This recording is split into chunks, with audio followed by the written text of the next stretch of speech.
Hi friends, ఇవాళ మీకు కొబ్బరికాయ క్యారెట్ కర్రీ ఎలా తయారు చేయాలో చెప్తాను. కావాల్సిన పదార్థాలు: క్యారెట్, కొబ్బరికాయ, పచ్చిమిరపకాయలు, కరివేపాకు, ఆవాలు, మినపప్పు, జీలకర్ర, ఎండుమిరపకాయలు, ఇంగువ. ముందుగా క్యారెట్ని కడుక్కోవాలి. తర్వాత ఒక మూకుడులో నూనె వేసి పోపు సామాన్లు వేయాలి.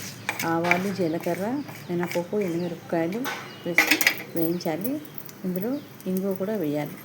ఇంగువ కూడా వేసి దోరగా వేయించుకోవాలి. తర్వాత కరివేపాకు అలాగే పచ్చిమిరపకాయలు కూడా కొంచెం వేసి వేయించాలి. ఇందులో ఈ క్యారెట్ ముక్కలను కూడా వేయాలి.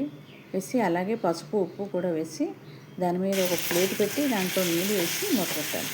క్యారెట్ దొరగా వేగే వరకు ఇలాగా వేపుకోవాలి. చూసారా వేగుతుంది. ముక్క మెత్తబడే వరకు కూడా మనం ఇలాగా క్యారెట్ని వేపాలి. ఈలోపుగా మనం కొబ్బరికాయని, పచ్చిమిరపకాయలని మిక్సీ చేసుకోవాలి. మిక్సీ చేసుకొని ఈ కూర వేగిపోయిన తర్వాత అందులోని ఈ కొబ్బరికాయని అలాగే పచ్చిమిరపకాయ ముద్దని వేసి తయారు చేసుకోవాలి. క్యారెట్ కొబ్బరికాయ కర్రీ ఎలా తయారు చేయాలో నేర్చుకున్నారు కదా. మీరు కూడా తయారు చేసుకొని ఎంజాయ్ చేయండి. అలాగే నా ఛానల్ని సబ్స్క్రైబ్ చేయండి, లైక్ చేయండి, షేర్ చేయండి. Thank you so much.